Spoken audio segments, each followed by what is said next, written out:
aspect of things. He brought it back. Wow. Yeah, thank you. Rick McKay brought ours back. It was really nice. Hey, Jim. How you doing? It's well, guys, it's 6.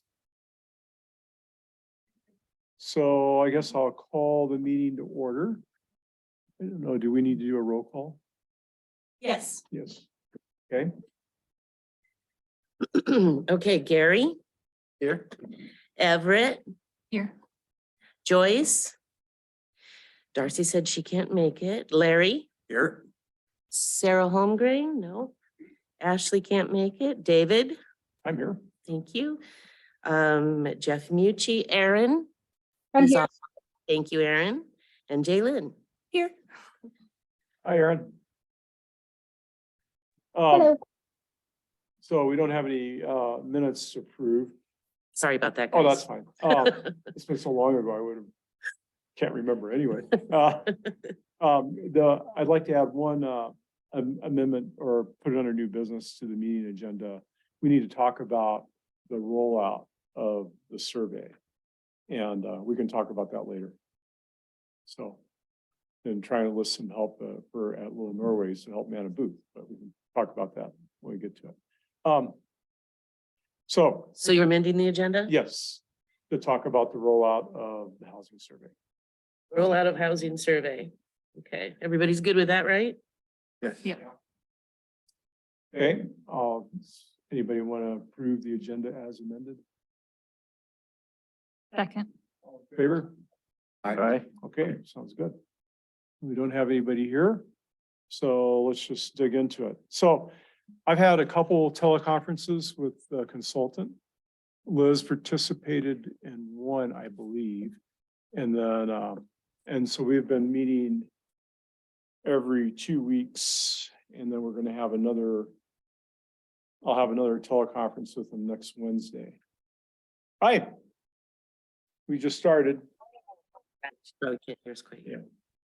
Okay, so what we want to do tonight is we want to go through all these questions. I kind of made a stab at them, and what we need to do is we need to trim down the list because we want to have a survey that people will actually fill out. And we're trying to get it under 10 minutes. Katie, can you hear us? I can. Can you hear me? Yeah, we can hear you. We can see you. Great. Do you have any words of wisdom on what you want us to do to help you on the survey outside of maybe weed out some of the questions? Any other particular things you want to hear from us about it? Yeah, I can share a little bit about sort of how we think about the survey, and then mostly here to sort of answer questions or just kind of, yeah, with you all, help figure out what's the right list of questions. I think you mentioned there's an overarching goal we've talked about, which is to, get people to fill out the survey. So the latest idea was to aim for under 10 minutes. That can vary by survey, but we think that 30 questions should definitely get us there. Surveys with 35 questions can also make that work. There's a section up front. I put a comment in the document around kind of some of the demographics and identifiers, which, can take up about 10 questions, but also be a really quick part to go through, and also a really critical part for us going back later and looking at what we call crosstabs. So sort of if we see a certain housing preference or certain response coming up, sort of who is sharing that response in terms of demographic profile. So just a note there, I guess, that those questions take up a chunk of that number, but are really important and also really quick. So there might be some tweaks there, but I think we're likely talking about kind of the sections that come after that. Maybe just to talk a little bit about how this fits into the project as a whole. I think really the two big pieces of work on our end are the data analysis, so the quantitative data work that we'll be doing, and that'll churn out a couple of different kind of big pieces of information. One of them is the housing need forecast, so an estimate of units that will be needed in Petersburg over the next 10 years, both new as well as rehab or potential replacement units. And so we'll do all of this data work to sort of understand the current housing stock, potential trends. And what the survey is really great at is adding that next layer of information. So the data can tell us a number of units, but it probably won't tell us what type of units. Are these ownership? Are they rental units? We can get at some of that with the data, but the survey really helps us understand for folks currently living in Petersburg, what are those housing preferences? What are kind of the community needs and ideas around housing? And so those marry really well with each other. And those are kind of the big lines of work on our end that make up the needs assessment. And so happy to answer questions. I think as you'll see in the survey, we often think about this as both an understanding of housing needs and preferences at the individual level. So asking folks to report on their current home and housing condition, but also to think about housing in a community context. And so maybe that's just one other piece of how we think about the survey and the results that come back from it. So maybe I'll pause there, keep going, but just see if that's helpful context or if there's any other questions that come up around just sort of the big picture thinking around the survey. So can I safely say that the more responses we get, or the more quality responses we get on the survey, it's going to make your job easier to do the data analysis? Yeah, more responses is good for just capturing, a wider group of folks. Yeah, that And would- so Then when we get done going through this, and we're going to talk about how we're going to roll it out, and hopefully. great. Yeah, I was Right, just gonna say that, but yeah, that sounds great. Guys, why don't we just dig into it and we'll start. Can I ask Aaron a question Sure. first? Aaron Joyce Cummings, I'm just wondering, are these questions kind of something that you guys have put together from past housing needs assessments that you've done that other communities have used? Or are these, proprietary type of questions that you think are most helpful to gather the data that you're looking to get? Her name's Katie. Is that for me? Sorry. Oh, I thought it was awesome. Aaron. No, that's all right.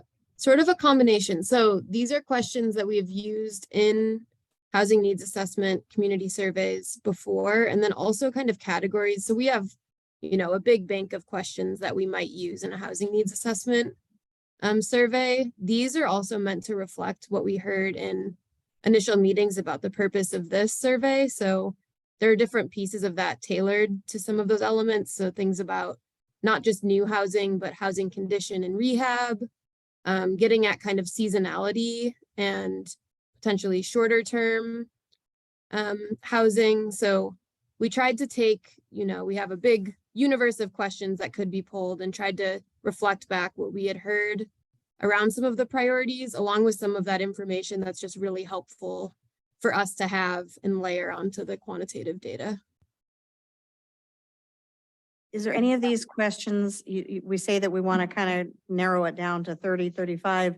Are there any of these questions that you specifically see that are less useful than others from a data standpoint? I mean, from a data standpoint, I think if we were just designing based on information, that would be great to have. It could be a 100-question survey. So they're all potentially useful. I think it does come down to what are the priorities, what are kind of top information that you all want to have. I think the area that's easiest to focus on, and I think we noted in a few comments, there are some that are maybe kind of duplicative or getting at the same information in a slightly different way. And those are probably the easiest to cut down right off the bat. So, the section on housing satisfaction, that's sort of asking about that in a couple of different ways. We could get that down to one question. So I think that's the easiest place to start. And then from there, it is probably just a question of there's some questions that I think we'll really want to keep in there, but also really just a reflection of your priorities and what will be most useful to have. I guess what you want to hear from the community are curious to know. I have some questions also. Go for it. I'm curious if there's any thought in doing this survey per household versus individual and how that data could look differently, knowing that there's people who don't have houses and addresses. So that would be like a separate or we'll have to figure that out. And then, yeah, I mean, we'll just start there and then I have a lot of questions. Okay, why don't we start at the top? The first question, I had questions about that, whether it's really relevant. Since we live in such a small community, I was thinking that might be a good one to leave out. I know there's people like me that live in weird situations here in town, but I'm more the exception than the majority. That's the only one that I had any input on it. I don't know. Do you guys think that's super important to be in there? I think it might be helpful to have service area 1 and outside of service area 1, just to know that we're getting information from outside of service area 1, if that's important to the borough, which I So we think it want should to be. put it in, do you currently reside in service area 1 or service area? There's only one service Like, area. yeah. One service area. Service area 1 Okay, is so not. why don't we say, well, we'd have to phrase it differently. Yeah, because we're not using the service areas. Why don't we could put it down like, It'd just be, do you live within service area 1? Yes or no? or do you live in the old city of, Inside the old city limits. do you live inside the old city limits? Okay, so Well, all of us some- old people Yeah. know what that is, I but understand. Well, could we say it both ways? Yeah, we could say. you live in- Inside service area 1, One. parentheses, inside the old city limits. that would make sense to Okay. me. But is that important when we're trying to reach as many individuals as possible as well as families? Right, And is that information pertinent just because they have travel time to get to town? Because regardless, we're trying to figure out how much housing is available. That's true. And it would be nice to know where it's at, but I think that's addressed later on in here. yeah, it is. To me, I'm more interested in making sure that we're getting folks outside of service area 1 to do the survey, because I think Oh, they yeah. would have a very different perspective. And I'm assuming that we'll be able to look at maybe some numbers, and like if we don't have anyone in a certain demographic, we could try to target that market. Is that a possibility? That's a large part of the rollout, I think. is Yeah. How do we get it to everybody at Papke, Yeah, everybody at Frederick Point, everybody across the water? well, just to say up front, you're not gonna get everybody. No. I mean, Oh, I no. know from being No. on planning and zoning and trying to notify Right, people. right. Guess what? Right. We're gonna rezone your property, and they don't answer until you send them a postcard in the mail and, I mean, it's an easy enough question to answer if it's on here. okay. Yeah. It'd be pretty easy for somebody to say, I'm So at you- Papke's, you got that, Katie? Yeah, I got that. Hurry And to up. to the question about it's part of our job will be as it's being rolled out and out in the world is doing some of that live reporting back. So if that's one of the questions you're curious about, is not just the number of respondents, but also are we getting coverage in both of these Okay. areas? That's something that could be, a weekly update or some sort of update as we go along. So is that specific enough? Old city limits, service area 1? Everybody else? So it's technically called now Service Area 1. And then in parentheses, you would put inside the old city limits. Okay, do we know where does that line go as far as Frederick Point people? It's straight across from 8.6 Mitkoff Highway, straight across the island. But of course, that one section has been removed from Service Area 1 for the last election. So they could answer no, and they would be still inside the old city limits. All the Frederick Pointers are in, So just the Service one, Area not 1. everybody in Frederick Point, but that one section that doesn't have, City services Road or road access. access. oh, yeah, at the end of, Yeah. where the power line is. yeah, yeah, yeah, there's no power, there's no road. Okay. right. Gotcha. They're more like out of my neck of the woods, but Yeah. they were in service area 1. So as you stated, most of the other demographic and identifiers, is everybody okay with all those? Any comments? I was curious about number 2. It says, do you consider yourself to be a full-time resident? And I was wondering if we could define that, or if we should define what that means, just so that we're getting actual answers to what we're asking. Well, that was my kind of consensus is that question 2 and question 3 could be combined as like, do you consider yourself a full-time resident? Well, what do we consider a full-time resident is in 9 months out of the year?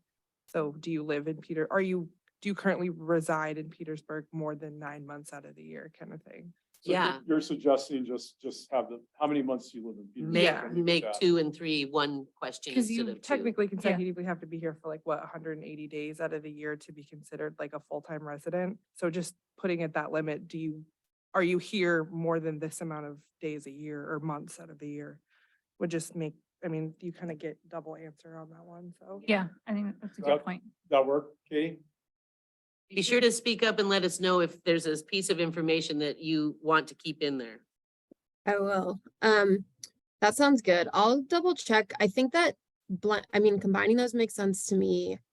I might ask internally if there's any preference or reason we would want the actual number of months and to be able to go into that much detail, or if just that cutoff at 180 days would work. But I think that should work. I might just confirm on my end, but combining them sounds good.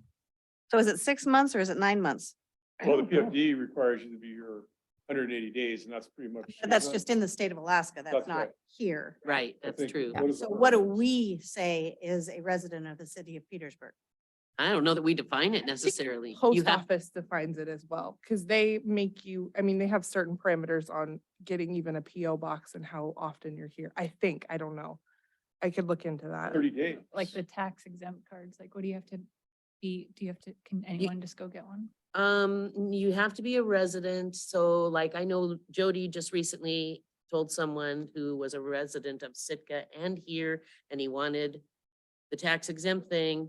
He was voting in Sitka. She said, you need to change your voter registration to Petersburg then. And then he got his tax thing. So I think I know it has something to do with the PFD as well. If you don't get a PFD,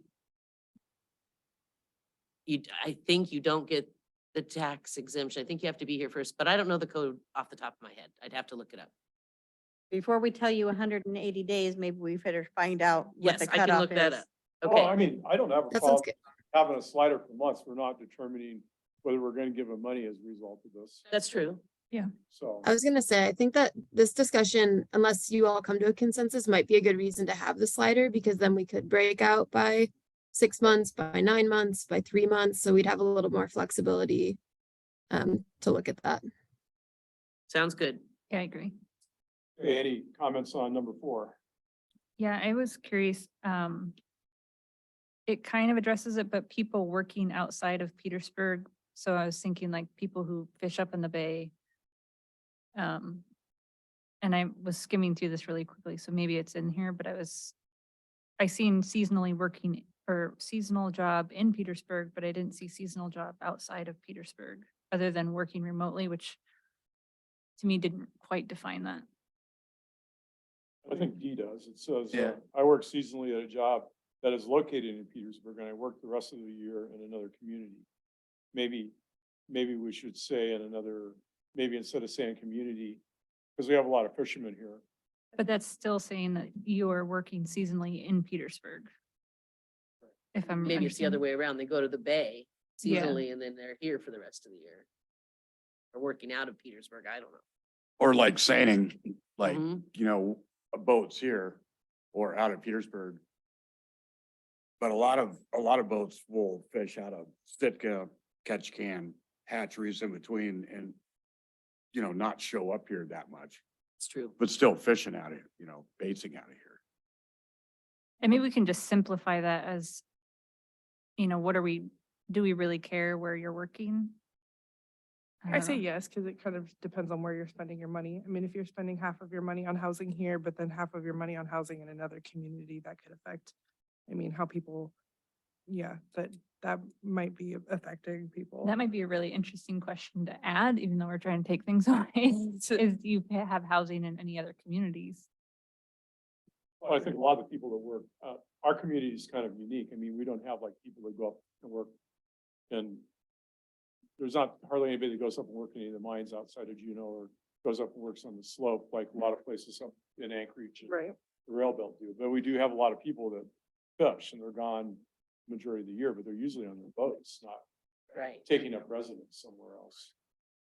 And that's kind of a tough one because a lot of the guys, you know, all their boats are in Bristol Bay, Right, but they live here. Their business is based here, Yeah, but Right. they fish there. yeah. So, So they still live so here. the F would be I work remotely for an employer that is based elsewhere. You could change that one around, or I work seasonally at a job that's located, or I work seasonally for an employer that is based in elsewhere. I don't know, I but, guess what we're trying- basically their business is here. Yeah. They just are fishing up there. fishing. So that's the problem we're gonna run into with these questions here is it's primarily a fishing community. So maybe you guys can figure out a better way to capture that between now and Wednesday. You think of something, does that work, guys? I know we're trying to take it away, but we've got, I'm not in the workforce because I, help care for children, elders, or other family members, but we don't have anything that says I'm just not in the workforce. Well, there's other, it does say other. Okay, it does Please say other, okay. specify. Okay, Yeah, I was thinking I didn't really like the wording of B because it just seemed like, oh, this is an excuse, like, oh, I'm not doing this because, or, you know, like, to me, that's a job. Should we You just might- say, you and don't get paid for remove it, the but- words am not in the workforce and just instead say, I help care for children, elders, Yeah. or other family members? I work out of the home. Caretaker. Yeah. But also I think it would be nice to see, you know, like I'm not working or unemployed and then also maybe disabled. Was that in here? And I just missed it. Okay. Yeah, I think the disabled thing is pretty important. I just finally got my full work release from my surgeon, so, and I was been on SSI for quite a while. Yeah, I think making A that I am retired, disabled, or unable to work would be a good one. Oh, that's Yeah, a good idea. just combine them all. Yeah. Non-performing members of society. Stop it. I'll raise Yeah, my thank you. hand. I'll raise my hand to All that. right. It's okay. I My like grandma that. makes cookies and she's retired, okay? She's, I mean, that's, Joyce and I will run at the fly for that. one. Yeah, okay, good. So on A, just have that, I'm a non-performing member of society.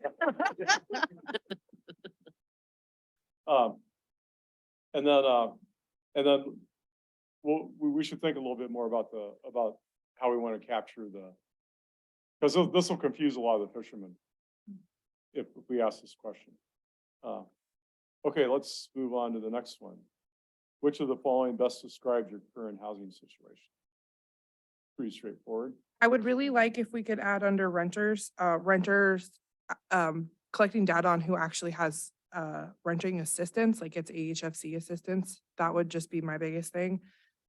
Because I think a big goal for a lot of people who do work, getting renter assistance is to not have them on that forever. And it'd be nice to see that percentage of people in town who do rent, seeing like their own apartments and have to get rental assistance as well. Can we get that data anyplace else? I think AHFC can, but there are multiple other Okay. like resources for rental assistance, like HIP does occasional, like 1 monthly things, but AHFC has multiple different plans as well too for rental assistance. And they do have data, but that's just from them. Okay. Yeah. Aaron? I see it, that we're missing, don't have, unable to rent, or these are homeless or housing insecure people. They're not on that option at Oh, all. look at the next page.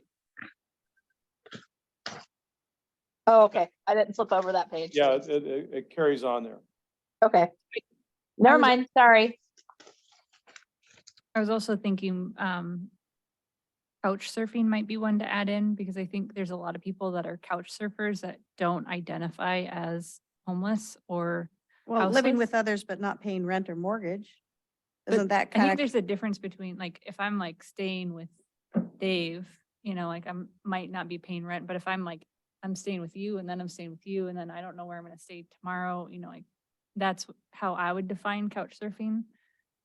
As just like kind of trying to find a place each Could we night. put that under homelessness, where it says I am experiencing homelessness? Oh, it says it twice, sorry, / housing insecurity. Because that could be something, instead of saying homeless, I am housing insecure. So we could add that one on there as well too. Yeah, just like add another slash of.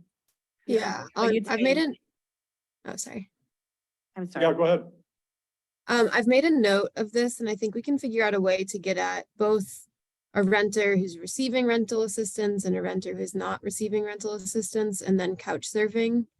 And just wanted to add that we'll want to think about if and when we're going to combine responses, if it feels important that we know from that answer actually the number of people actively experiencing homelessness versus couch surfing. As soon as we combine those, we won't be able obviously to get at that level of specificity. So that's just another thing to keep in mind. Like with the previous one, we might actually want to separate out retired and unemployed because those will be two different categories that we'll want to understand. So there is some, there's the trade-off of so many responses to choose from against if we combine too many of them, it'll be hard to parse out who's who later on.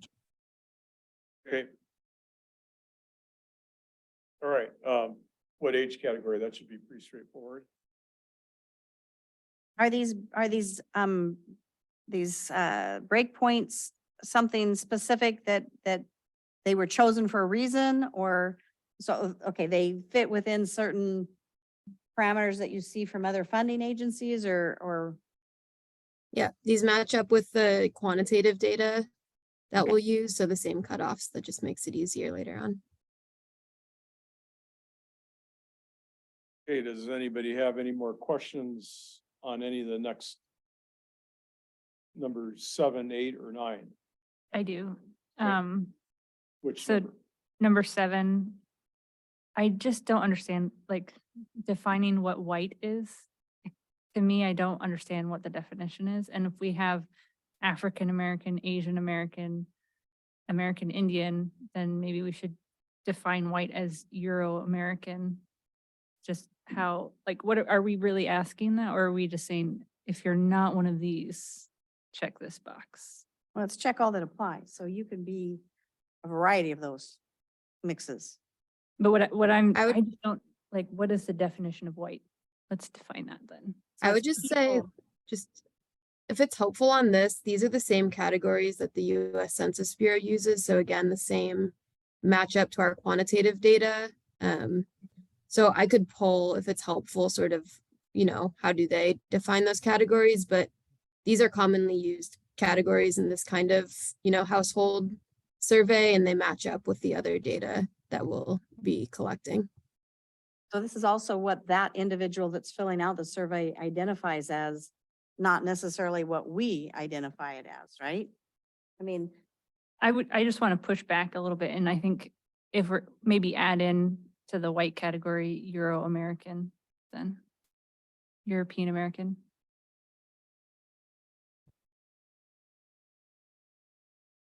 I've honestly never seen it put on there. I'm not saying it can't be, I just have never seen that. And I put think that's Norwegian why, like, American on before. Yeah.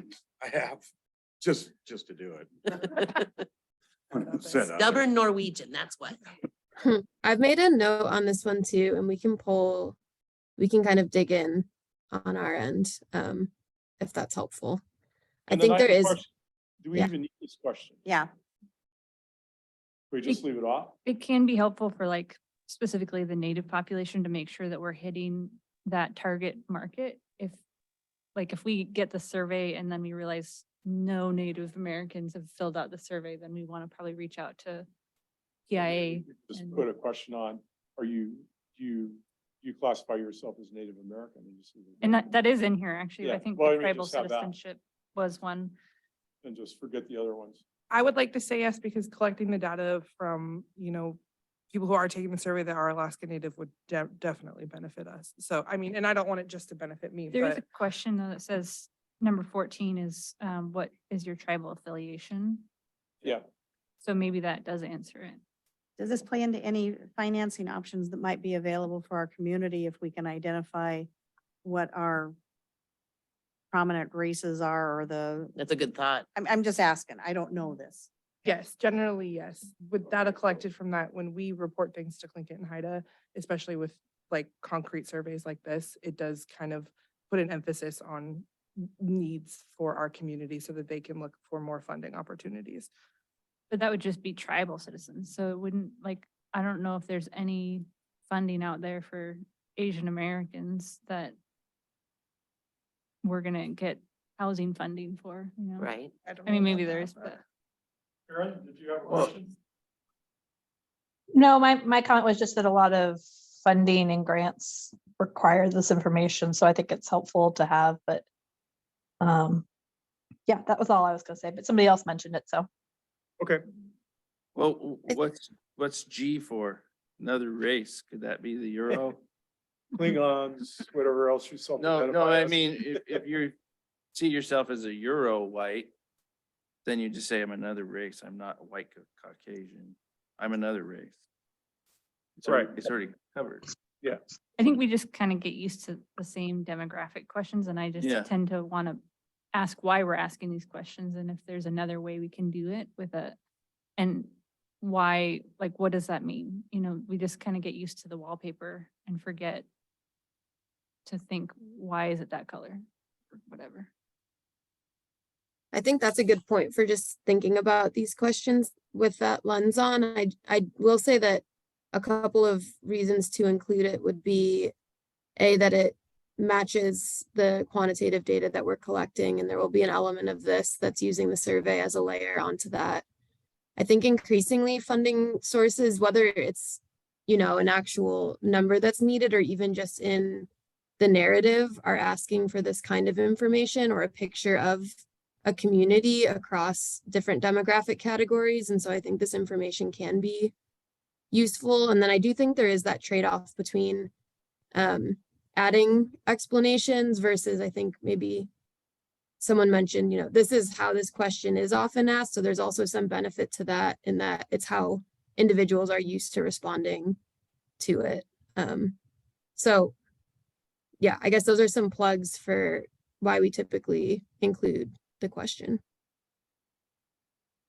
Yeah, I know with like assistants that I've been on, which I'm getting off here next month, they've always asked that. So they must be having some kind of data there, right?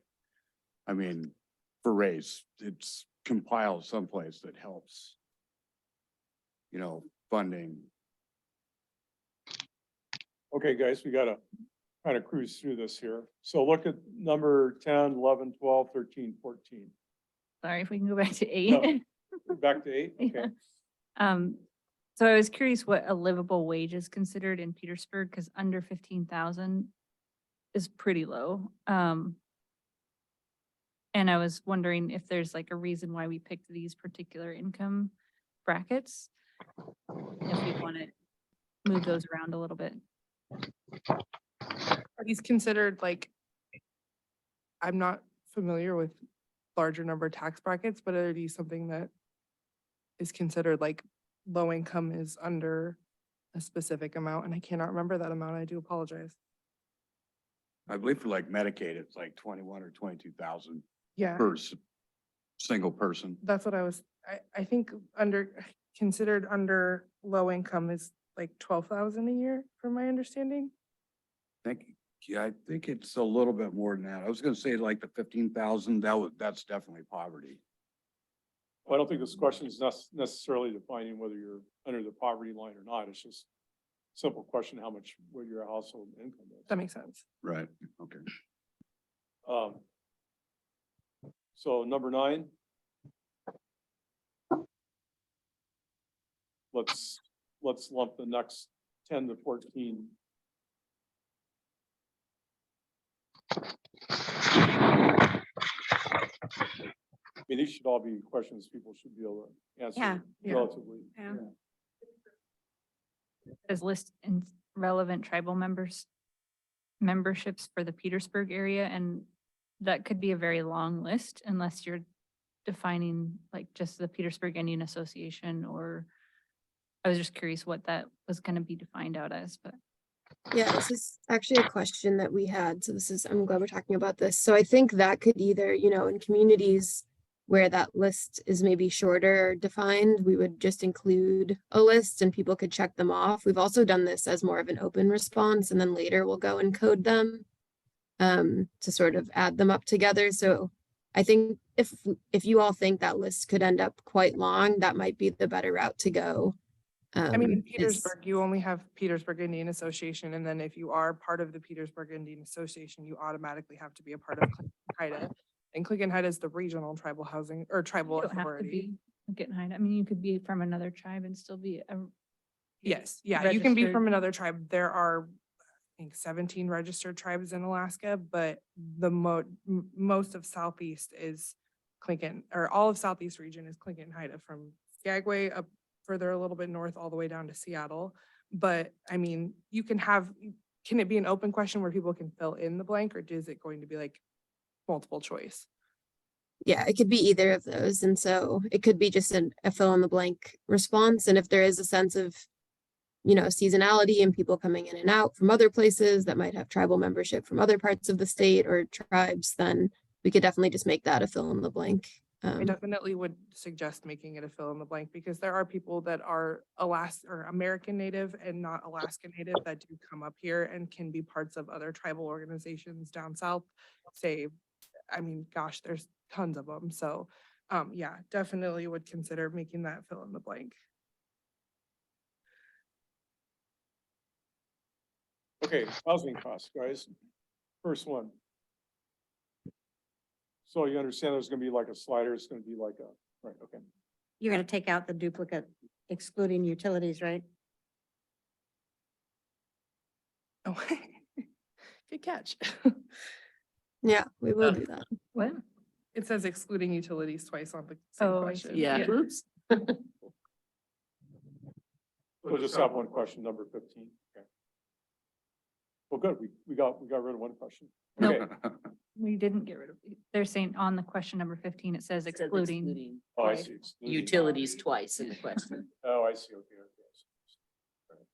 I do think that both of those are very interesting questions. And then I was curious if we wanted to add again, any questions about utilities. But I know we're trying to slim things down. So. We're trying to get surveys that people will actually fill out. Right. That's Yeah. the ultimate goal. I think 16 is kind of redundant, because if anyone asked me that question, like, what is the monthly price range you would be comfortable to be able to afford or rent? Oh, okay, never mind. I was gonna say, if someone's asking me how much would you be comfortable paying for rent, I would put 0, but I Yeah. mean, I think anyone that pays anything would put that, I think 15 What's sort is of more important than 16. right? What's interesting with that one is that I think we sometimes actually get surprising responses. Like some people, if they think about a different housing situation, they might even be willing to pay more. Not necessarily, you're not going to have someone say like, I want to pay more for what I currently have and I pay less. But people, might consider if there was a different option to move into, that they would be willing to pay more for that. So we actually do get a mix of responses. Some of those obviously lower than the current payment, but some do come back higher. And that can be interesting for then understanding, was this a person who raised their hand to say, I want to live in a new unit with 4 bedrooms and I'm willing to pay this much? That is sort of a data point that tells us about what the market might bear. That makes sense, Yeah, they're just not available, so they can't move up. right? But Right. they'd comfortably be able to do that. Okay, number 17, guys. I don't see where that's necessary, but I thought it was a really interesting question that could. How provide do you know? perspective. How No do way you- to know. how do you know that you're paying Yeah. more? But it's about perception though. And so like if my perception is that I'm paying way more than everybody else or that, whatever, I think it could be interesting. It lets you know the community readiness as far as if they think that there is an issue with housing in our community, or there's not an issue with housing in our community too. I think this one can relate to this other purpose of the survey responses, which is kind of just sharing back and kind of education. So, this is, I think it was just said really well. I don't think it's a must-have question, so it might be one that we, flag and come back to if we get to the end and need to cut a couple more questions, but it can be interesting for understanding perception. So we could put that in the potentially Fine. the maybe file. Okay, let's try housing type and household information.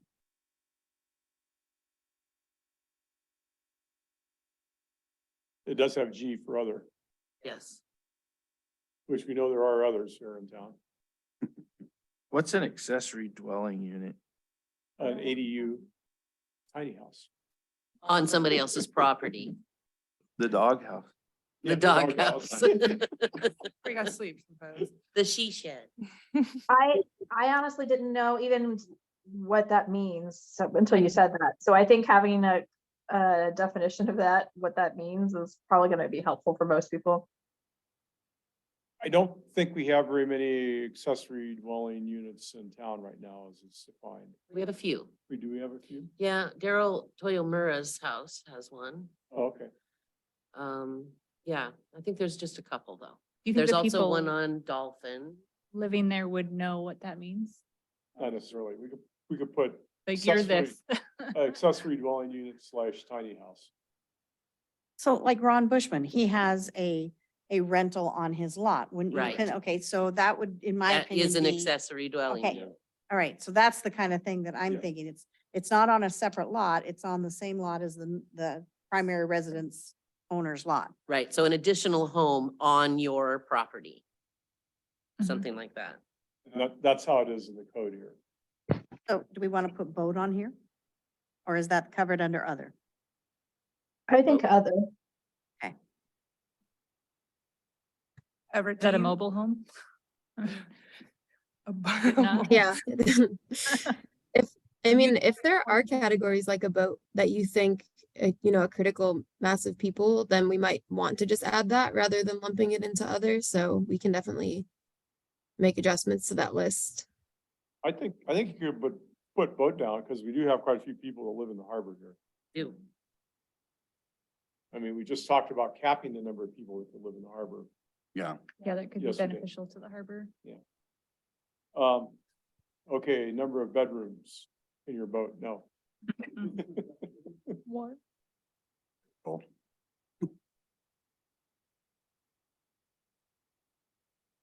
I was thinking 20 is interesting, but if we do want to cut, that would be one that I'd say we have to cut questions.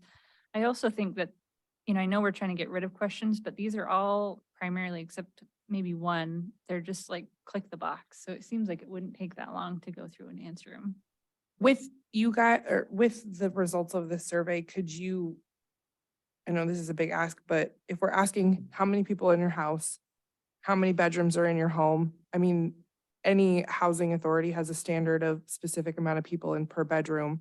Is that something that you guys calculate once you get the survey back? Oh, we noticed that 20 out of the 50 people have a 4-bedroom, but they have 8 to 9 people in that 4-bedroom, which would put them in the overcrowding category. Is that something you guys calculate? Is that would that make this question of, would your home, how many bedrooms would you ideally have in your home to feel comfortable? That seems like a reason to get rid of it if we're calculating who's overcrowding just by their answers previously. Does that make sense? Yeah, I it think, does. Okay. Oh, sorry, go ahead. I agree. Right? Basically saying that 20 is not a needed question if we're already extrapolating that information. Yeah, because if you're gonna, yeah, exactly. The one plug I would put in I think you're exactly right. And we do that sort of overcrowding calculation because we'll have, like you said, number of people, number of bedrooms, we can do that. 20 is sort of helps us get at, what is the demand in the housing market? So do you have a bunch of folks, so kind of similar to that, what would you be comfortable paying? Do you have a bunch of folks saying 4-bedroom house at this price point, this type of house? And then that just starts to paint a picture of what the demand is for. I would definitely, if we're only keeping one, we should definitely keep 19, but just that's another way of using question 20. That makes sense. And it could address people who are working from home. So like, maybe there's only 2 people living here, but I need to have an office. And so I have enough bedrooms technically for everybody, but I would like to have another one for my work opportunities.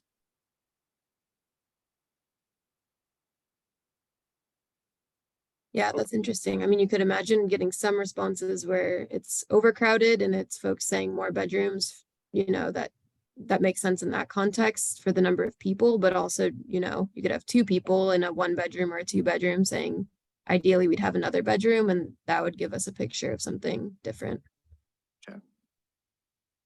So Katie, were you saying then that you were gonna add how many people live in your home to number 19? Make it a double question? I haven't seen that question, that's all. It is in here. Is it? Yeah, we'll get that through We're number just not 10 there and yet. number Okay, 11 okay. combined. We'll get the household number. Okay, okay. I really like question 24. That kind of gets at the meat of what we're talking about.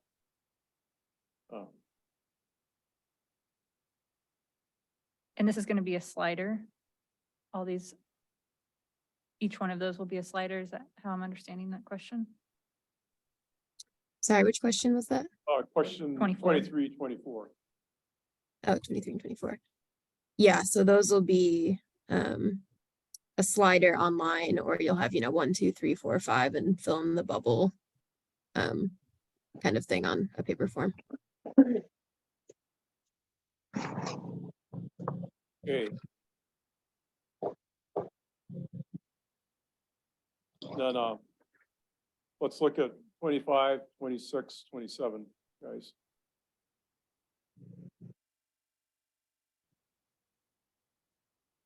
Roommates, but not, like, it kind of says on there.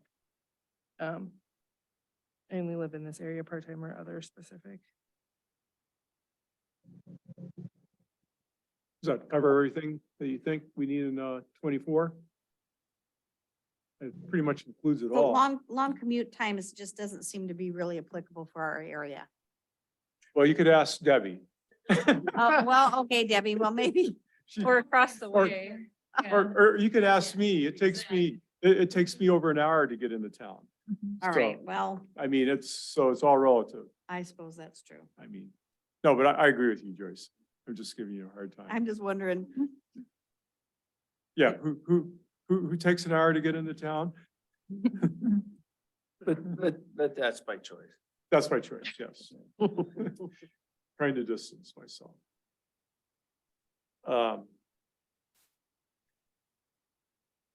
Can we question, or 26, letter K, currently renting would prefer to buy?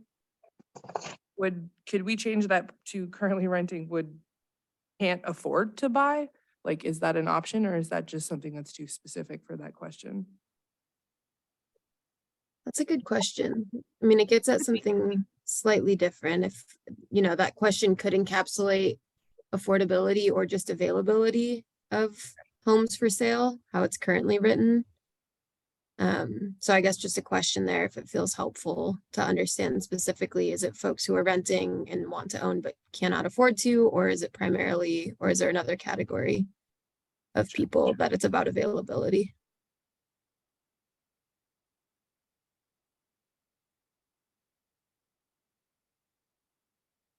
Okay. Let's look at housing condition, number 28, 29. I was curious if someone answers that they're homeless, could these be logicked out so that they're not answering these questions? I think this might apply, or that might apply to a lot of these questions. And it might be good to just make sure that if you're answering this as someone who doesn't have a home, you're not being asked questions about housing. Yeah. That's a great point. We can definitely do that in the online version. We'll want to talk about the paper version. Once you get into kind of the logic component, it could be tricky, but what we could do is just have a little narrative bubble that sort of says, if you answered this to this question, go ahead and jump to whatever question. So we could maybe figure out something like that on the paper form.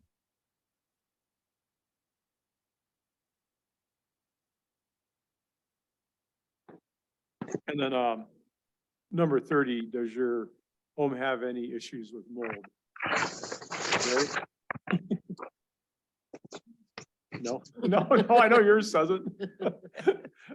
Is that something that's? I don't know if that's, Is that an issue? if Sure. that's applicable to what we're trying to find out. Yeah. Yeah, so we What is could the leave that purpose out. of that? I Yeah. would think so. Okay, Another thing we could do is if we want to get at it, for some communities that we work with, that's a huge issue where you'll Yeah. have, over 50% of folks respond that. If we want to include it, it could just become an option to include in 31.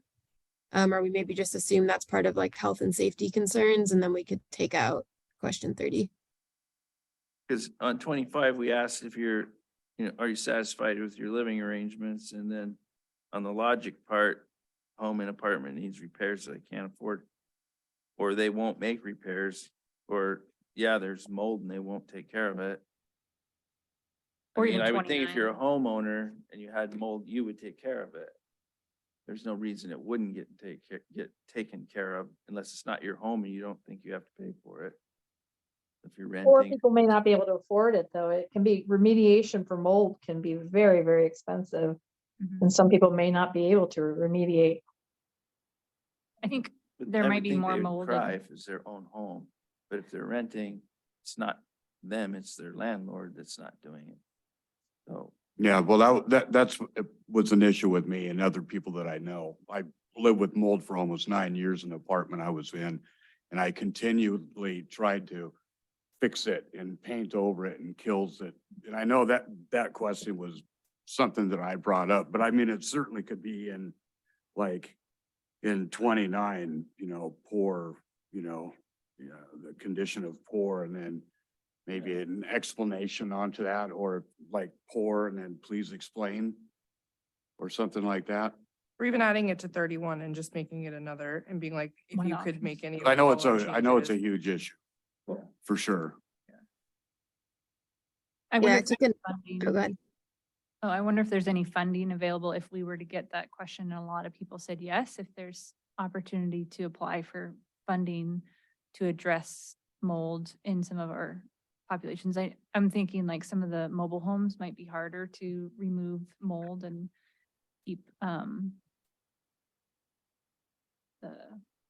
lost the word, but Gary, you know what it would take to like really clean out a place for mold. I mean, you're literally ripping down drywall and I mean, you gotta get, yeah, you gotta get rid of it. There's a lot of stuff you can put on it to kill it, but some of that's worse than mold itself. mhm. You really just need to get rid of it and then make sure you repair it in a way it's not gonna come back. And it is expensive. But yeah, and that's the bottom line is the money.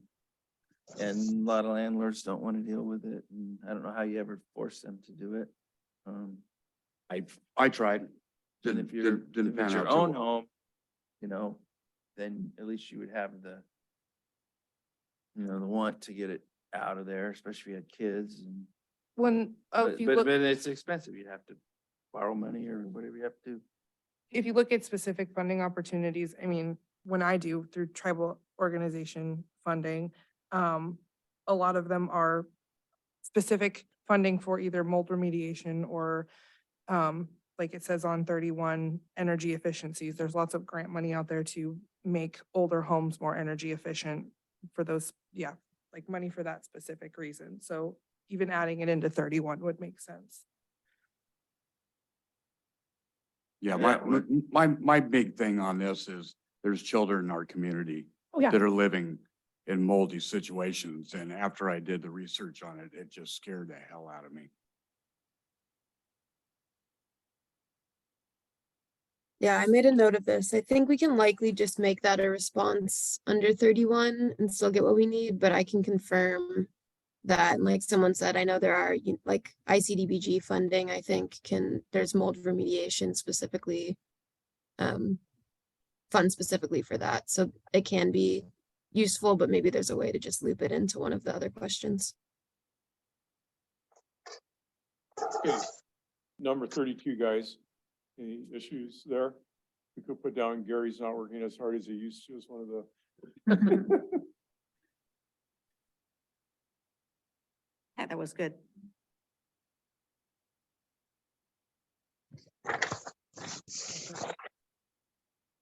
$33, I was curious, Do we want to say Petersburg Borough instead of Petersburg area?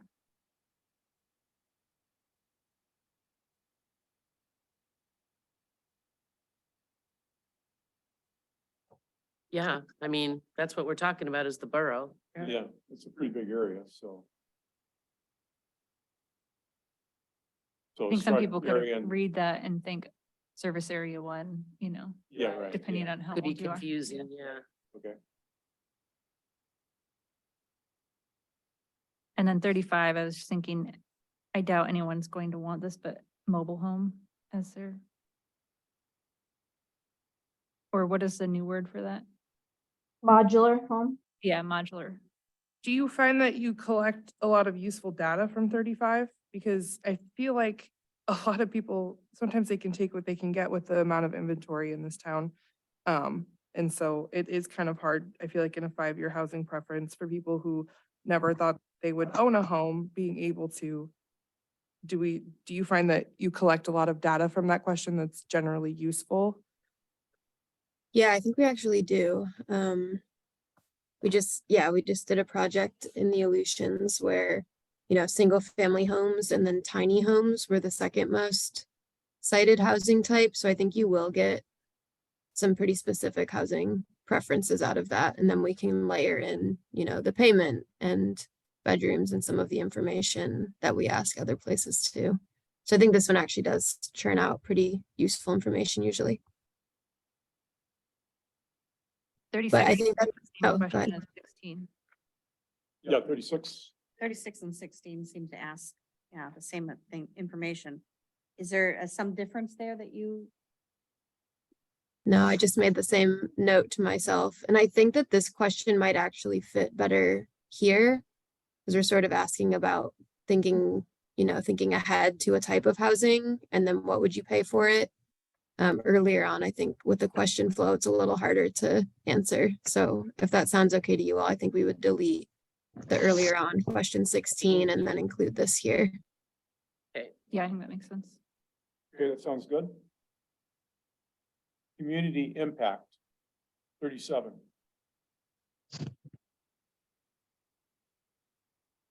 I might move those to the end of the survey. I don't know. For people that really want to dig into it and write. Yeah.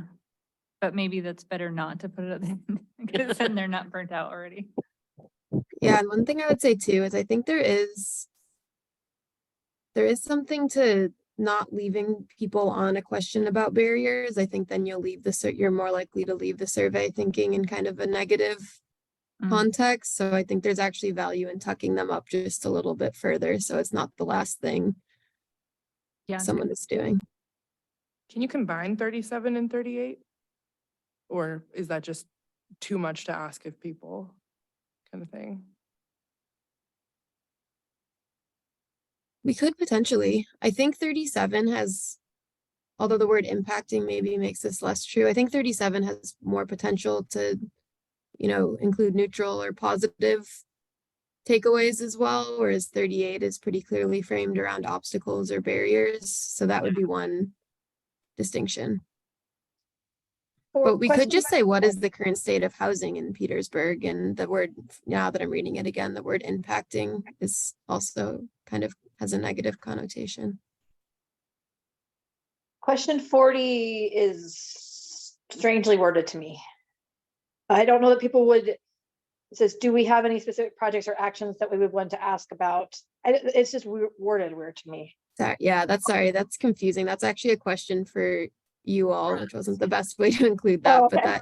that's typically, it's like the A part under that is how we would ask it. And it's basically, like a mini public opinion poll or sort of stress testing any policies or ideas that you all would want to include there. Is this like I what would- my question be, is this where we would put stuff like the Sitka land project, having something similar like that to here? Selling off borough land to create more spots for housing, et cetera. Is this where that kind of stuff would go? Yeah, exactly. Yeah, I'd suggest we put the 3 recommendations that we made to the assembly in that. And that'd be interesting to see what sort of response we got back from that. I'd also like to add in a warming shelter and a DV shelter. We could add those two. And I'd like them to be separate. I don't think we can combine them. And then on 39, I wasn't sure, but I think we just addressed it. I was thinking, should we add in the housing authority? But if we're asking about that in 40, it doesn't really make sense.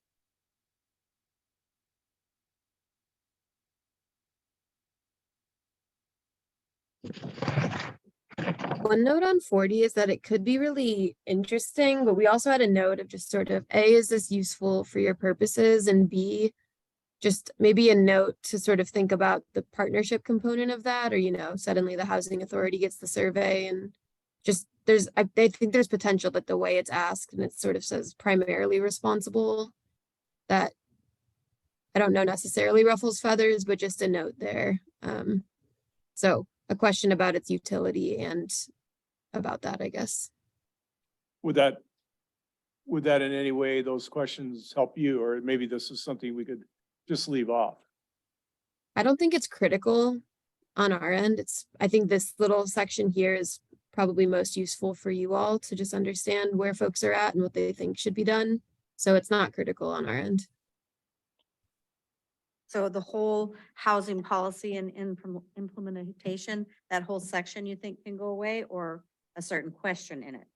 Sorry, I think question 41 in particular, I think the other ones might still be useful for you all from just the conversation that was. Because they're all Yeah. gonna say the borough needs to supply it. I was gonna say, I thought 41 mean, was super. Yeah. I liked that one. I thought that people might say private developers, people who don't want to increase their taxes, because they might not want to say the borough, because then they're thinking, well, my taxes are going to go up. If they think it through, yes, you're right. So what we're talking about is, Eliminating 41 or keeping it? keeping 41, eliminating 40, but keeping 39. I think 41 is beneficial because there are other towns that have more housing authorities building rental housing, and especially Juneau and I think Ketchikan as well too. So it'd be interesting to see what other people think of other communities and how they're tackling housing, and that might be a question to ask because Does the general population know what a housing authority is, though? Right. it's just interesting. I wish they did. But What is major employer? Oh, like, gotcha. Yeah, Yeah. OBI and Mhm. my only question about number 40 is it might be confusing, you know, I mean, it'd be interesting data to get. But if what we're trying to do is to try and eliminate something, Right. you know, I think That- 40 is kind of broad. yeah, kind of broad. 40 is very Especially if you broad. don't know about the SIG land trust or you haven't been Yeah. paying attention to the housing task force. Exactly. And you most really people don't have. know. And most Yeah. people haven't, that's right. We Yeah. have no one listening. Don't make me cry, Debbie. I'm sorry. I'm sorry too. Yes, Yeah, yes. There is. Okay. Yeah, right. I think I agree with 39 because that can be more specific. I mean, funding for renovation of existing home and down payment assistance, those are two completely different groups of people. I don't know if that would be to like define who is filling out the survey more and what kind of target audience it's going to, but it just seems like all of those options are for multiple different groups, which I mean, maybe that's what we're trying to figure out, but. I think for HIP and WAVE, having 40 and having specifically warming shelter and DV shelter, if we knew that the community was absolutely against having a warming shelter or absolutely against having a domestic violence shelter, then that's helpful information for us as organizations. And since we're doing the survey, What do you think, Katie? Put you on the spot. Yeah, I mean, I really do think this one is mostly your preference and what feels like useful information to have. I would say that there's a way to translate more specific and technical ideas to be less so. So if there's something like the, you know, Sitka Land Trust and we instead want to substitute what is like a layman's definition of that and what it would do rather than the specific name. I think, I don't think That might anybody, help. except the people in this room, even know what we'd be talking about. No, I agree. And Yeah, you'd have to write so much to explain it Will they read it? That, yeah, that Be a I lot think less it would than be 10. defeat the purpose of it. I mean, because we're trying to get this to the point where people will actually fill it out. Yeah, I mean, That's my it concern. seems up to you all, and I think I could see it going either way. I do think that there's, whether it's ways to describe the borough or the local government, contributing land, there are more, digestible ways of probably describing what you're getting at. So it seems like that's one option, but if you all don't feel strongly, I don't think we have a strong preference on its inclusion. If we have it on there and people actually indicated yes or no, it could hurt us or it could be really good. Just depends on what the response is, if it's. Well, it might give us information to say, well, we need to educate the community about what this is, as versus, it just helps with communication in the public of, we can't just say, oh, we're doing this and people have no idea what that is. We have to educate people, this is what this is, instead of, like, oh, I'm supportive of this or I'm not. I feel like I'm a little confused about which question we're on though. Like, are we talking about 41? 40. 40. So 40 says on a scale of 1 to 5, please indicate which level of support you have for the following strategies to address housing affordability. Is there something else that I'm missing there? No, Dave was just saying that, like he suggested if we have question number 40, we put the 3 recommendations that the task force made to Mhm. the assembly, and then you said adding warming shelter and DV shelter to it as well. Gotcha, okay. But those weren't things that we had actually talked about or gotten approved by the task force, is that right? Correct. Correct. So an option here would be for us to build out a version of that question. Like the next step here won't just to be, us to make it go live without eyes on it again. So we could build it out and you could see what it would look like with those various options and then make a call about whether to delete it. Okay. And we can, you'll have that by next Wednesday when we have our next teleconference. Okay. Or our next Zoom call. Last comment real quick, 27, are there people in your house who would like to be living elsewhere if they could? And then also 33, within the next 5 year, which of the following options would you prefer most? And then moving into a different home outside of Petersburg or in Petersburg? Do those to us kind of seem like the same question? I mean, if you're wanting to live elsewhere, obviously your 5-year housing preference is going to be including going somewhere else. Is that kind of redundant? Because I guarantee any parent's going to put, yes, my 16-year-old would not like to live in my house. Yeah. And is that kind of what we're shooting for? Yeah. I think that I think that is a good question to ask, and there might be enough overlap that we want to condense them. 27 has been really useful for us because one thing that our data work will sort of churn out is the number of estimated new units needed, and that's really based on population trends and overcrowding. It doesn't always capture what can be sort of like pent up demand in existing units. So whether it is a recent college grad who couldn't find a home to live in and had to move back in with mom and dad, or people who are doubling up because they can't find other housing options, it sort of gives us this other additional layer of folks who are currently living in housing units that might not otherwise get captured as new housing need. And so that's how we've typically used question 27. And that one's been pretty helpful for us. And that's, I guess, the distinction there being that that's really trying to capture today. And that next one is sort of projecting out 5 years from now. Okay, that makes sense.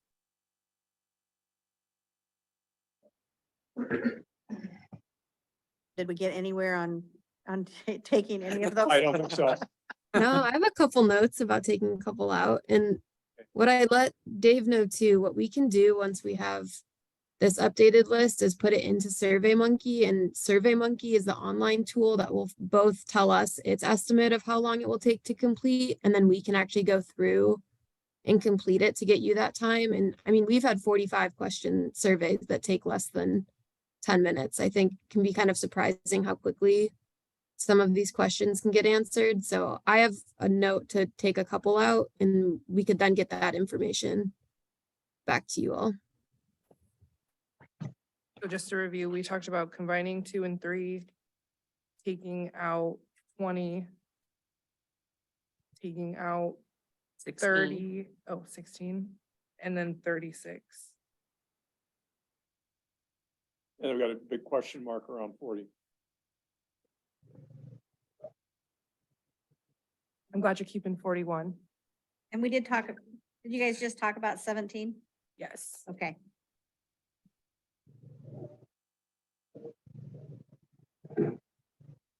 Aaron, do you have anything to add before Katie leaves us?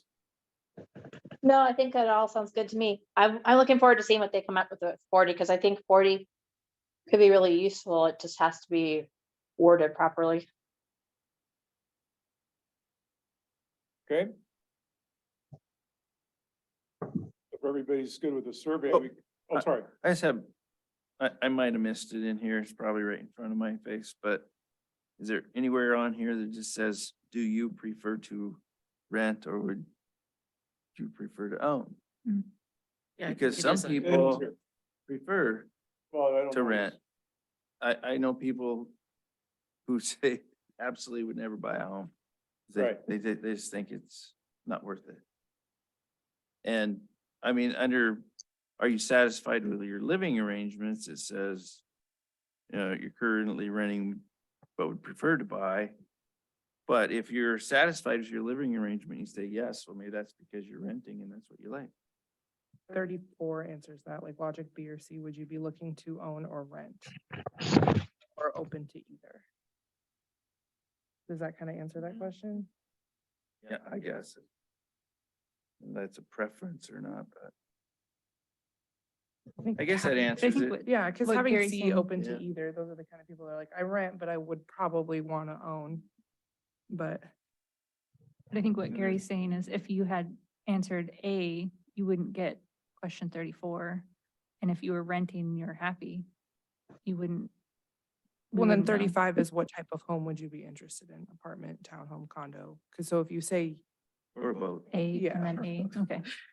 yeah, because if you say like, would you be looking to rent? I want to rent an apartment. I mean, that kind of puts out the statement, I want to rent an apartment. But to me, if you Rent put a tiny C, home or, I or mean, all yeah, those yeah. could be rentals. yeah. We're really trying to find out from this survey, what are our housing needs? We need more rentals, we need more houses for sale, we need more apartments. So we're trying to find out. Yeah, I think that's a I good agree point. with you. I think it does need to be a little bit more Really need to specific. know that simple thing. Yeah. So maybe adding that in specifically into one of these questions if possible. I think it's probably covered in there once you get through all the data. Yeah, maybe. It's just not black and white to us. It might be, I think it'd be worth, that question isn't gonna take up 10 minutes to answer. It's true. I think it's worth adding.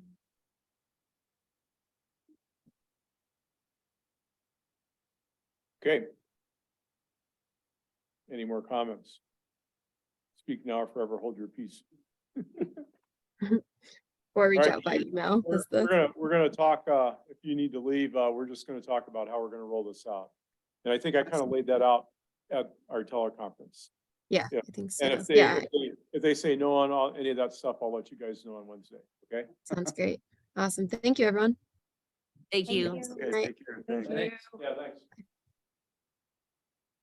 So quickly, they're gonna try and have the survey done by the 18th, which is right before Little Norway.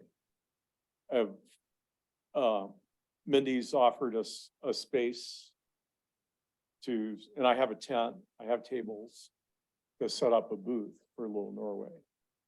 So I was gonna ask if any of you would like to be willing to sit with me or give me a break, we can send out a sign-up sheet if you want to do it that formally, or just figure out when you're available. I'll commit to be there most of the time, but I do have to go use the restroom occasionally and things like that, and, I tried, For more than one day?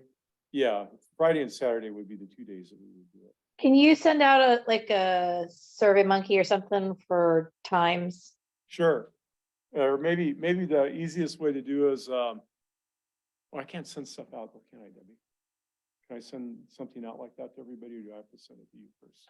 I can probably send it. I should send Okay, it. okay, yeah, okay, so, Debbie will send out and, you guys can kind of, sign up for times. You know, it doesn't have to be long, and if you're just downtown and you wanna spell me a break, that'd be great.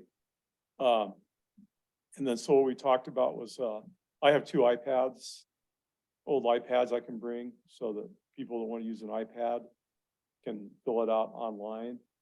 And then they're gonna supply us with, QR codes, you know, for people that are younger than me, or I can do them too, sorry.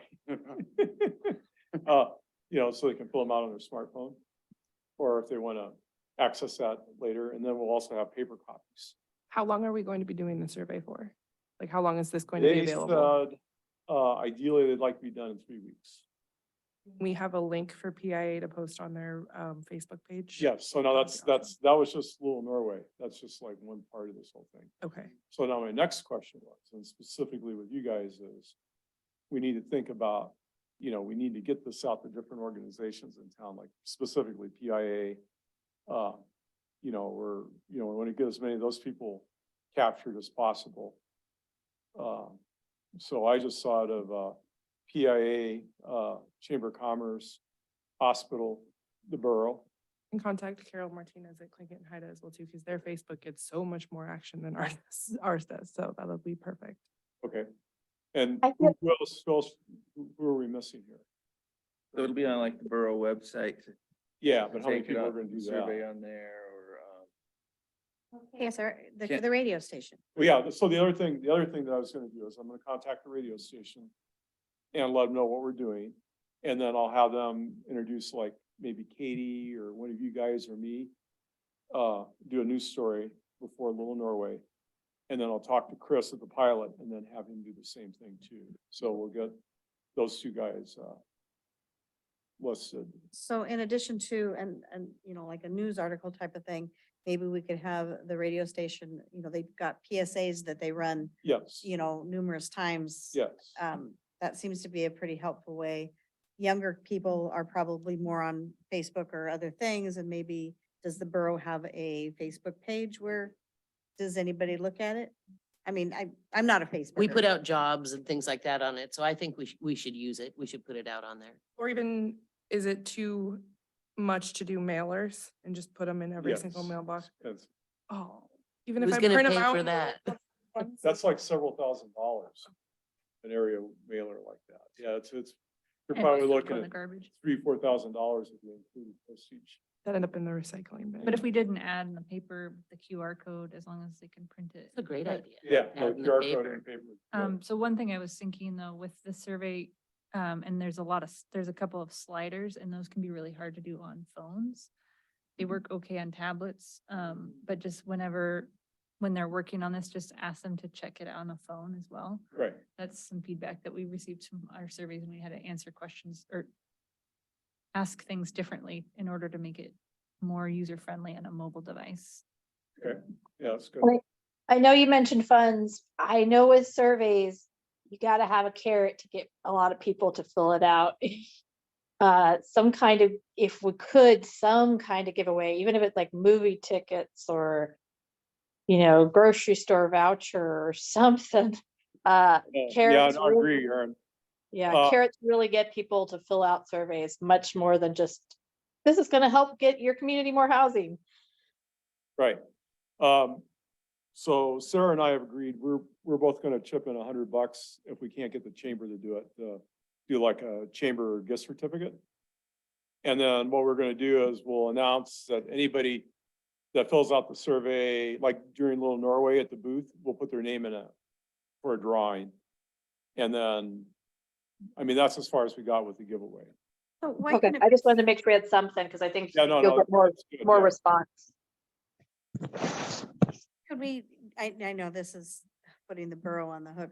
If you did something like, if you filled out the survey, your name goes in the bucket for free utilities for a month. A year. can't Due do to charter, we can't get, utilities have to make a profit, period. We cannot give away utilities to anybody. I remember one time we were talking about, maybe Alaska Airlines miles or something. The borough had some miles and maybe a a ticket someplace. Well, that's a possibility. Yeah. Um, 'Cause I mean, I fill out those things every time I fly. Just, you know, in the hopes that out of a million, I'm gonna get one. yeah, right. With incentivizing, we just need to figure out a way to not duplicate. So that's also gonna be important if, that we're not getting the same person entering several times. When you don't have an incentive, it's less of a problem, but. Right, well, at least we thought for filling out at the booth, you know, we're gonna, I don't know, I guess we'll get like cards for them to fill out, because their name's not gonna be on the survey. You Everybody know, gets a hand stamp. And every time if you come back and show me a hand stamp, you don't get to take it again. do that for $100 gift certificate. Well, I mean, if they're entering in for a drawing, they have to provide some sort of information. If they're the winner, so that should be able to eliminate if they're entering multiple times. We have like, oh my gosh, what are they called? Raffle tickets. Yeah, or the ticket something. stubs or whatever. To be able to, you know, okay, you filled yours out, write your name and your phone number on here. Right, that's a good idea. That- I'll That's ask, okay. sorry, Aaron? That's okay for the people that are doing it in person, but if they're doing it, scanning the QR code from home, that wouldn't work. Yeah, That so part. how would you make that work? The way we've done things that kept them anonymous is there was a separate page that just had name, like if you want to enter into the drawing, you put your name and your information here. Because some people might not want to enter into the drawing. Yeah. How do you do that? They just opt out. They just opt out, yeah. Or if they do never mind, I'm going too deep into It would it. be really, really hard, like the radio station's a great thing, because they can do the TSA and say, hey, you know, drop by the station and we'll give you a survey. They should have some available there.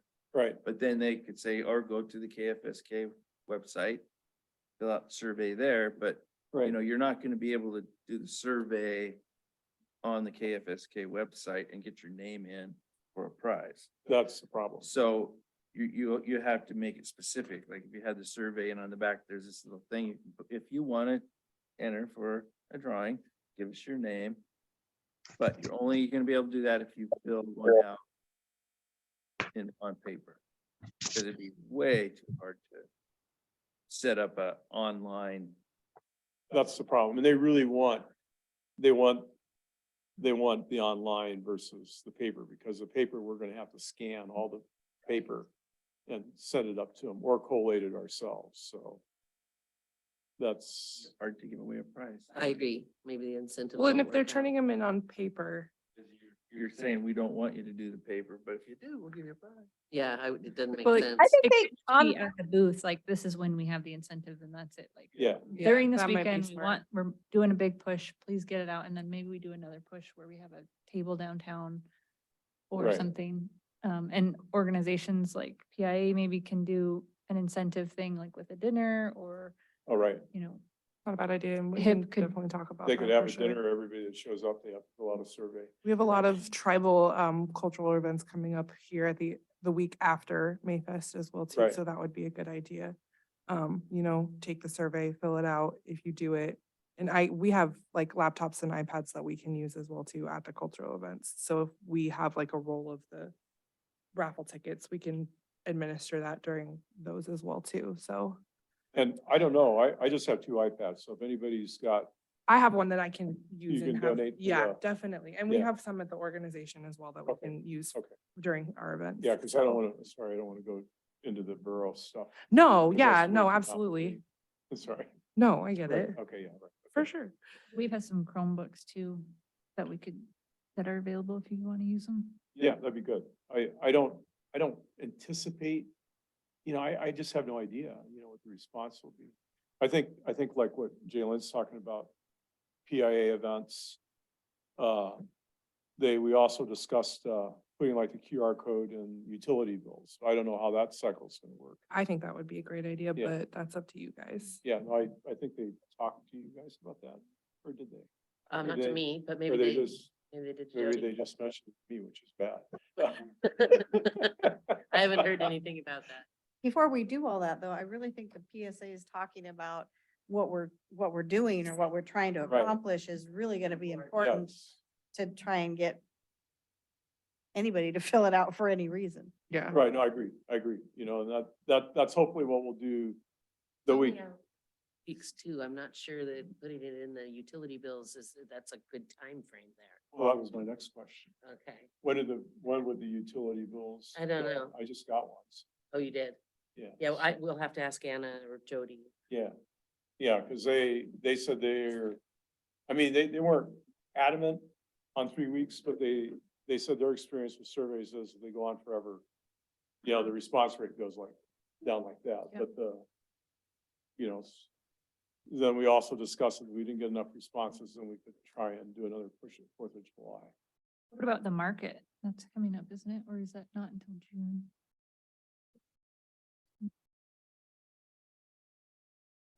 I don't like the idea of them wanting everything so much to be already on a computer. I work with two guys, they text and that's it.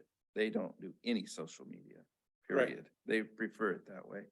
And so I think, like it or not, you're gonna have to have some papers. Oh, yeah, filled out. definitely, definitely. A lot of, and a good thing, be go up to Hammer and Recon, set up a sign there saying, please take this survey. Tuesdays. And have a big, yeah, exactly. Yes. Have a big stack of papers there. Yeah. That they can grab one and take it and fill it out, because on Tuesdays, 90% of people in there don't even own computers. Yes, I I understand. could, Yeah. we can definitely set that up. I don't have a So- problem volunteering my Right, time so, for I that mean, either. got people that love the iPads and stuff, that's great, but there are a lot of people in this town that It's true. they don't even look. Well, no, at that's computers. what we were assuming that, And those people are just gonna have to accept that fact. yeah. No, They will. Yeah, they will. I mean, and all we have to do is we'll just, they want to know. We can't just mail them there and they scan them in.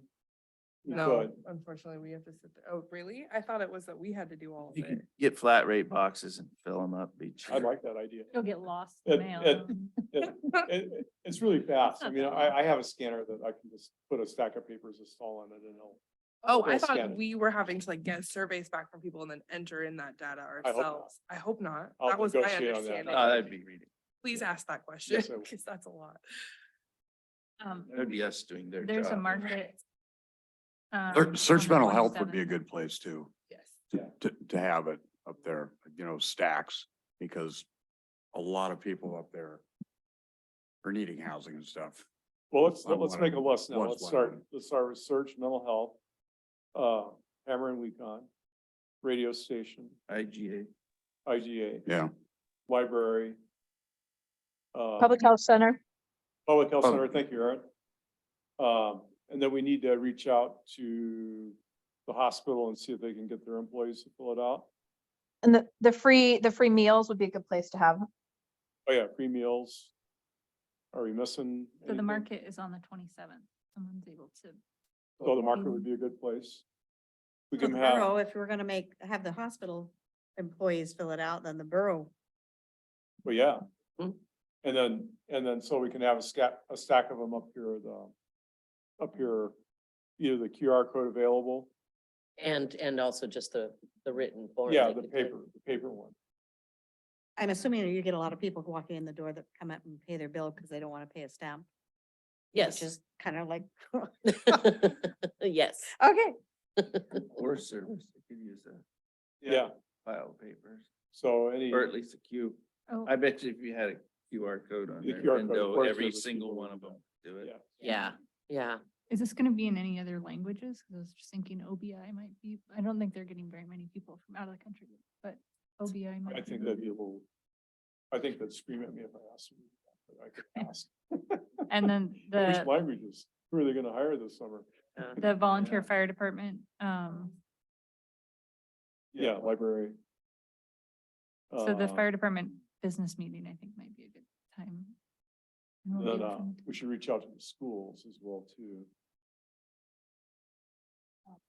Everett, do you still go to the Share Coalition meetings? Okay, that might be a good. Yeah, when I'm able to, exactly. So they said they would provide like a poster format and, printable stuff of like the QR codes that we can print out. And maybe just make a stack of cards or the QR codes or something. And then, a stack of the paper surveys. for. They're gonna provide those. No. we'll They're probably gonna provide electronically and we'll print them. print 'em. And then, I guess then we'll just send out. So we'll try and when it goes live or when we finally get it from them. Then I might enlist some of you guys to help me run them around to different places. And how many do you think we should send out to these different entities? I'm sure it depends upon their size. I asked them what they considered a good response rate would be. They said 300. That's how many they want to get back. 10%. Actually, it's less than that because a lot of us are children. Yeah. Of our 3,000. So we're looking at what, 6-7% return maybe? Well, those, so Hammers, IGA, Public Health Hospital, Free Meals, Market, Forest Service Library, Share Coalition. That's 20, 40, 60, 80, 1, 20, 40, 60, 80. I would say at least 20 each, at least 20 copies. Okay. And then we would, need to ask someone to let us know or have someone checking to see if Right. they're all gone. If they're all gone, we want to put more. And then where do we want to, can we have returned here? Can you just have it as a PDF version and that way if everybody that's that entity wants to, they can print off more on their own, or they can print it off to begin with? Yeah, we could do that probably, yeah. Yeah. I think Head Start might be a good place to reach out to as well. Great. Can you think of anywhere else, Aaron, that we're missing? Churches? I will definitely make an announcement at the Lutheran Church. And Did we mention churches? Yes. Just came up. Okay, I didn't hear that part. Thanks. No, that's good. Making sure we're hitting everything. And then I think the free meals as well too, because a lot of those are put on by the churches. Right. So I'll put a little list together because I know they all do them on separate days. And then I can run to each one and drop off surveys and kind of explain things as well too for a little while. So, And then maybe we can try and get KFSK to do a follow-up story the next week. And then talk to somebody different.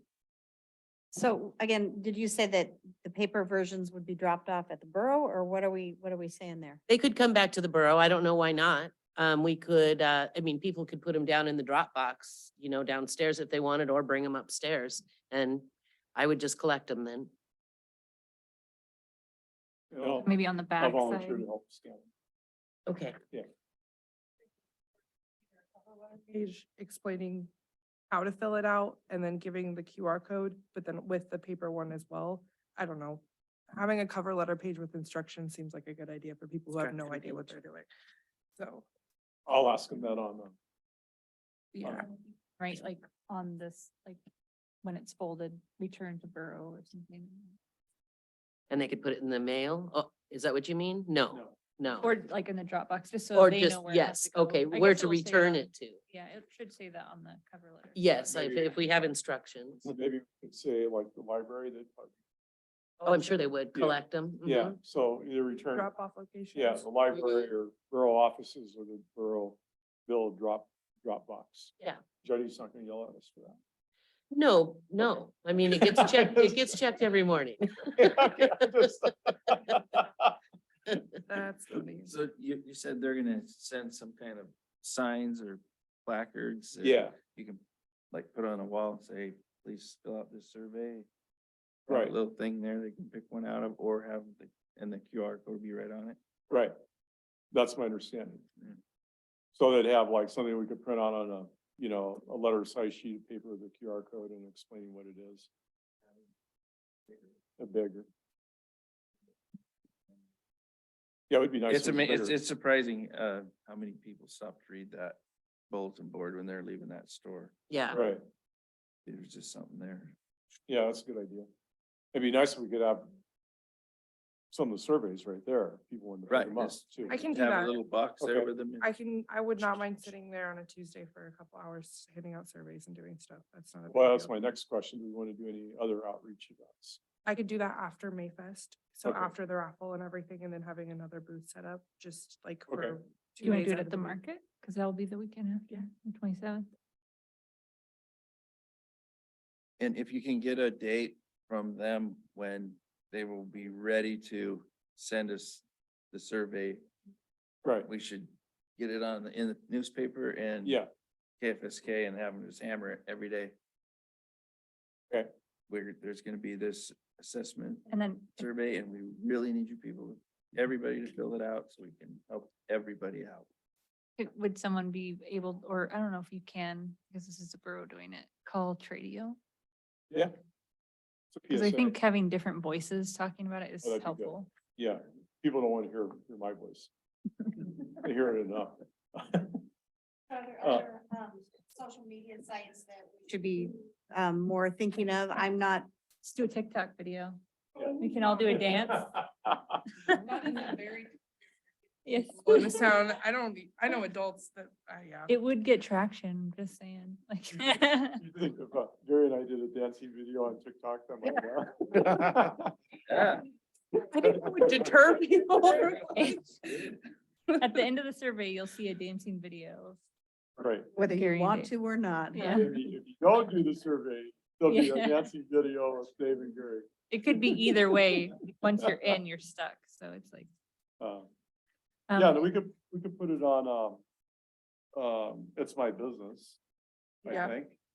And we could put it on Buy Sell Trade too. And Petersburg Classifieds. Yeah, Petersburg Classified. So what is the date they're telling us that they're going to have the printed or the, Well, I told them the drop dead date was the 18th because that weekend's, Okay. Little Norway. so that's what they're committing to. That's what they're committing to. All right, But I'll so- try and get them to get it to us by that Monday, which would be the 15th. 15th. So we've I'm- got 2 weeks to get advertising out there. Yes. Is there someone at the borough that does social media, like graphic stuff? Is that? Yeah, Tara? Tara does. She's our web Okay. guru. Think they'd let us put it on the school's lighted up sign that as you're headed to the airport. Well, that's a good question. We could ask Sarah since she's president of the school board. She could- Fill out your surveys. Central sign. It'd be nice to have a short URL, for things like that, for that sign, if it was, bit.ly at whatever survey. I don't know, that might be. Maybe it's just, don't forget to take the survey. Could be the Right. reminder. Don't forget your survey. Yes, Bold, exclamation point. find your survey here or whatever. Yeah. So I imagine how this will go. You don't get us to the 18th. We'll do Little Norway weekend. Everybody's gonna be busy. We'll try and get as many of them done there. And then get early the next week dispersing them to everybody else in the world. We don't have time to do it that before Little Norway. And I've got I'll call, who do you call to get a booth at the market? I got, oh, sorry. I don't know, that's who I heard on the radio. I don't know. Okay, who I'll we were look supposed into to- it more too. Lisa Schrammick. Oh, okay. That makes sense. Lisa So- Schrammick Adams, is that her name? I'm assuming we all know some elderly people in town that we could probably sit here and do it for them, but they're probably not gonna do it themselves. So what's our take on that? I can talk with Guylyn at Glacier Express about having a small event and she could post it and having elderly people come down and get a free coffee and fill out a housing survey with one of our tech savvy people. I mean, that's, We're going to But the then there's manor. not the anonymity, how do you say that? Anonymity, whatever. Yeah, Yeah. here, got it. I mean, so how do we feel about that? I mean, They could fill out a paper survey or, I mean, I know, my experience when doing surveys like that with, especially with an older population, that they don't care about sharing their information, but they do like having help and going through those questions. with true, them. especially like when I'm helping people of all ages even fill out like assistance paperwork. They don't care too much about their information, more that they're being helped, so. But that's not everybody, but that's generally the experience. we've If they're had. concerned, they could fill out the survey themselves. Person goes online to fill out the survey, you don't have to give them anything, your name or anything. No. So you could go back on there and do it many times as you want. That's correct. Yeah, I don't think there's any, like, Survey Monkey isn't really good about keeping that sort of activity on it. You can lock it down, Yeah. by IP address, but then that limits household. So like if you and I were sharing a household, only one of us could take that survey. Take the But survey, right? And I'm sure that these guys know how to do that. It just depends on how locked Correct. down. I don't think that this is gonna be a problem, Yeah. especially if we don't have a big prize, like round trip tickets anywhere, I don't think too many people are gonna fill out the survey. Our community. Yes. Okay, I There take might be your like word for one it. person. No problem. So is everybody okay with the prize? So we just, because I can't think of any other way to do it. That we just do it for the. So we're just doing the prize. If you're filling it out in person there or on the iPad over the 17th of May. Yeah. That- At May yes, Fest. yeah. Maybe. Over May Fest. And everybody's okay with the $100 gift certificate? Yeah. Nothing scientific. I asked my wife what would entice her to do it. And that's the answer she gave. So, That works for You know, me. Might be a good way to reach people is the Manor Food Service. We could put a little flyer on the meals that they deliver. That is a great idea. oh yeah, right. Or they could we could just give them a survey to send out. Yeah. When they Right, deliver the when they paper survey. deliver the paper survey and just tell them if they want to fill it out, then just turn it in the next time they get a meal delivered. That's a great idea. All right, so honestly. the one thing about people that are elderly and small print, Yes. it is no go. Yeah. So, I mean, keep that in mind. If you really want people to answer a whole bunch of questions, Larger font. Well, you can, I don't know what format they're gonna give you this, but you should be able to print it in larger. Yeah. And so maybe even that specific demographic, we just do a larger print. Is this what they're thinking it's gonna look like No, specifically? No, not Okay. at all. No, this was just, Rough no, draft. when I saw, one of the survey that they used for the Lucian, whatever borough, no, it's not like this. And we, You guys probably know more than me for sure. What percentage of the people who really need housing are the elderly?